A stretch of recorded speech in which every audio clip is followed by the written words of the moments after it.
Magandang gabi mga kahwan. Narito na ang evening edition ng ating weather update today. Narito ang weather update sa araw ng Linggo, February 25, 2024. Wala naman tayong binabanayang anumang low pressure area or bagyo sa loob at labas ng ating Philippine Area of Responsibility. Pero meron tayong dalawang weather systems na nakakaapekto dito sa ating bansa. Una na dito ang northeast monsoon or ang hanging amihan na umiiral dito sa may northern at central Luzon. Dahil dito, asahan natin makakaranas ng maulap na papawirin na may mga mahinang pag-ulan dito sa Cagayan Valley, Aurora, Quezon at Bicol Region.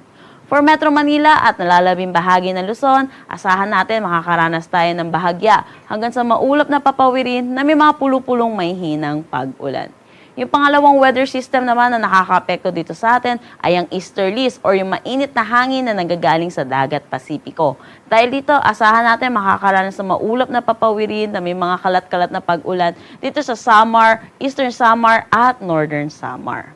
Para naman sa nalalabing bahagi ng Visayas at kabuuan ng Mindanao, asahan natin makakaranas tayo ng maaliwalas na panahon na may mga tsansa pa rin ng localized thunderstorm lalo na sa hapon at sa gabi. Para naman sa magiging panahon natin bukas, asahan natin sa Luzon, northeast monsoon ang patuloy na umiiral. Kung makikita natin yung eastern section ng Luzon, makakaranas na ng maulap na papawirin na may mga mahihinang pag-ulan. Para naman sa Metro Manila at nalalabing bahagi ng Luzon, asahan natin ang bahagya hanggang sa maulap na papawirin na may mga isolated na light to moderate na mga pag-ulan. For Metro Manila, ang agwat ng temperatura ay 24 to 32 degrees Celsius, Lawag at Tugigaraw 22 to 32 degrees Celsius, Baguio 14 to 24, Tagaytay 21 to 30 degrees Celsius, at sa Legazpi 23 to 31 degrees Celsius. Para naman sa Palawan at Visayas, asahan natin northeast monsoon ang iiral sa kanilang lugar. Asahan natin makakaranas sila ng bahagya hanggang sa maulap na papawirin na may mga pulupulong mahihinang pag-ulan.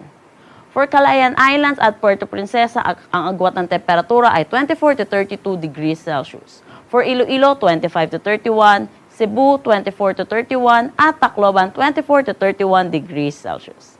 Sa kabuuan naman ng Mindanao, maaliwalas na panahon ang ating aasahan. Ang agwat ng temperatura sa Zamboanga ay 24 to 33 degrees Celsius, Cagayan de Oro, 24 to 31, Davao, 24 to 32 degrees Celsius. Wala naman tayong nakataas na anumang gale warning sa anumang seaboards ng ating bansa. Ang sunset mamaya ay 6:03 p.m. at ang sunrise bukas ay 6:16 a.m.